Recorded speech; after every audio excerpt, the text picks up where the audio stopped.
Well, hello the new once again.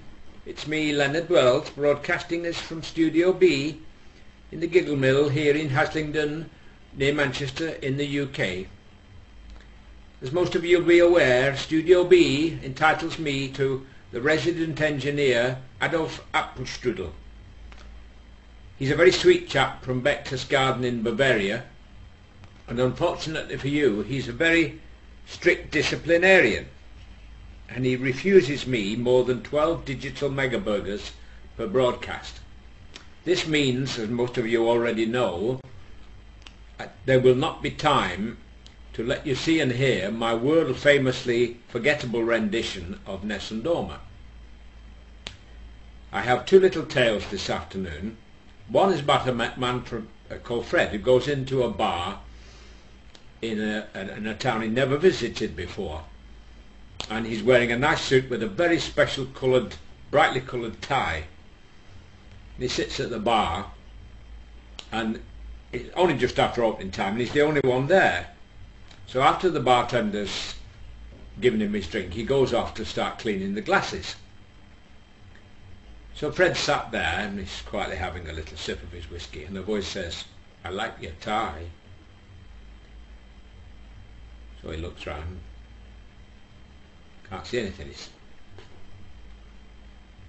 A little bit later, while he's sipping his whiskey, the voice says, "That's a great suit you're wearing." So he gets a little bit worried. It gives him goose pimples a bit. So when it happened the third time and a voice said, "Great pair of shoes, Fred,"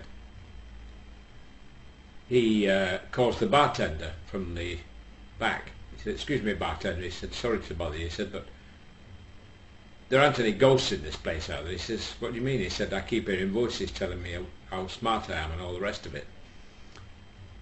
He said, "Oh no," he said, "it's not the no ghost." He said, "It's the peanuts." "Peanuts?" He says, "You crazy?" He said, "It's the peanuts." He says, "They're complimentary peanuts." Thank you. Fred, brother of the first Fred, runs a little shop which sells crap from North Korea. It's all cheap and he sells it cheap. One day a woman called Sadie comes in, and she's looking through his cheap stuff, and she spots a small lace fan. As it's a hot day, she picks it up and walks out to the till to pay, and she said, "How much is the fan?" So Fred said, "You can have it for 50p. Okay. So she gives him the money and off she goes.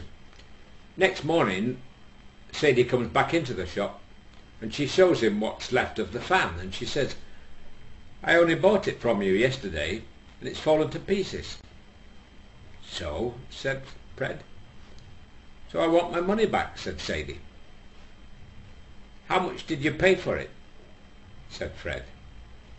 "I paid you 50p. "And how did you use it?" Fred asked. "What a stupid question," said Sadie. "Do you think I'm crazy? I waved it in front of my face like it because it's hot, the way you always do." "Well, no wonder it broke," said Fred. "That's what you do with a £5 fan. With a 50p fan, you hold the fan, move your face from side to side." Thank you and good night, folks.